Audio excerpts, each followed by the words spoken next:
Hi, it's Sunday the 13th of April and it's the end of week 15 of my Mission Tuition Challenge. If you're new here and haven't seen any of my other videos or read my description, I'm trying to save $14,000 this year so that I can pay my kids' school fees next year and get an extra 3% off up front, which, you know, has its advantage of not just getting the 3%, but also it means all that money that I'd pay on a monthly basis currently, it's sitting in my mortgage offset account. So that's my challenge. Trying to do it through various methods, but at the moment I'm pretty much just doing eBay because of just other stuff going on. So we'll go into what sold this week on eBay, or my summary. So 6th of April to the 12th of April, did a total of $286.09. Fees, eBay fees were $40.76, leaving $245.33. I have to take tax out of that and my postage, and then I divvy the money up. Like I do 30% tax, I think it's 25% to myself. Oh, I can't remember, I said it last week in my video. 5% on my, you know, to put back into buying stuff, and then whatever that remaining is, that goes into my postage account to, you know, pay for my postage and packaging. So that was 11 items sold to 8 buyers. So I did have 2 people that, does that work out? 11 items? Yeah.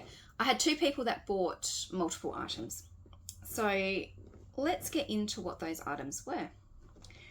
So I'll just say, first up, like my sales for the week went, like they started off really well. I think I had 3 on the Sunday and then, you know, 1 or 2 each day.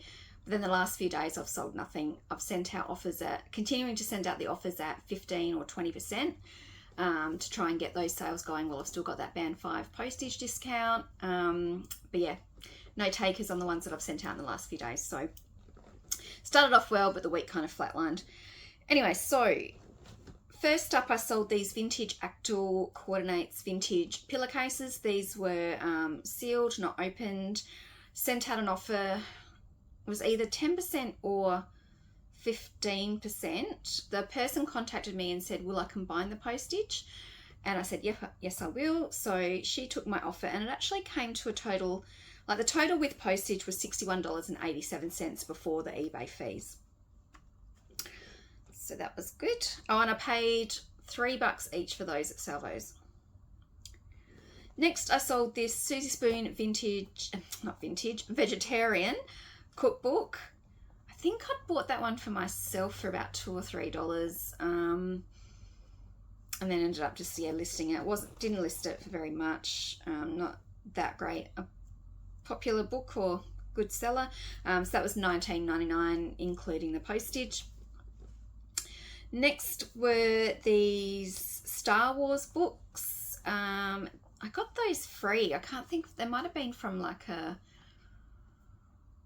side of the road, people giving away books, or there was a lady around the corner who had an end of garage sale giveaway, and I did get a stack of books from her. So they could have been from there, I can't remember, but they didn't cost me anything. So sold those for $54.95 including post. I think that was the full price. I don't think I sent us. No, it didn't put a offer out on that, so that sold for that price. Next was this Percy Jackson and the Olympians 5-book paperback set. I did pay $5 for this. I bought it for my kids, hoping that they'll get back into reading, but I think they're just too interested in gaming and don't want to read anything unless it's for school. So yeah, I thought, well, I'll just list it, and that sold for $47.50 including post. I think I listed it around February or March, so it hasn't been up for very long. Next, I sold 3 of the Matchbox models of yesteryear cars. They were sold to one person. I had a watcher. The person watched the 3 cars. I sent them a 10% discount on each one, a 10% offer on each one. And, you know, in the message I said, I can combine the postage. They accepted my offer, and I sent them out. I think the postage ended up coming to, like, the full rate was $14.95. I can't remember what my band 5 discount was, but sold the 3 of those to the one person. Next were these vintage Jason Daisy round placemats, corkback.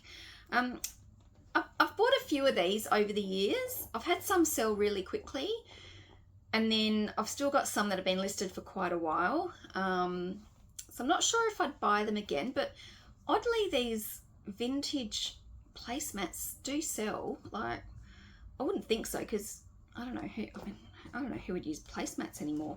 I think you have to be really careful with what you put on them as well. But you know, I have sold quite a few sets of them. So let me just check if that was sold on an offer. No, I think they paid full price, $25.95 and $14.50 postage. Next, another one of these Woolies Disney Worlds of Wonder cards. I'm actually thinking whether I just delist all those. They're not, you know, not selling, not getting many buys now. They were, you know, obviously selling when that promotion was on, but I mean, they don't take up too much space on my shelf, so I could just leave them there. And then, yeah, the last sale was on the 9th of April. So, yeah, it has been a few days now, 10, 11, 12, 3 days without any sales. And that was this Joe and Laurie book. They sent me an offer. I think they sent me $15. I counted, I think, with $17.50. Then they came back with $16.95, I think it was. Let me just check. $16.50. So I thought, yeah, I'll just accept it. So another week down, week 15. My savings balance, or my mission tuition fund balance, is sitting at $2,054.37. So I need to make still $11,945.63. So I'm sitting at 14.67% of my goal. At this stage of the year, I should be at 28.8%. Thank you for watching my video. I don't have any sales to head into the week, so I hope that's not the start of what how indicative of how my week's going to go. I'll keep sending out my offers. I've got 3 days left, or 2 or 3 days left of my band 5, and then I'll probably go back down to band 1 on my postage, which is not good. Yeah, so fingers crossed I can get some sales in like today, tomorrow, so I can get them out in the post and get that extra high discount. Thanks for watching, and I'll see you next week. Bye.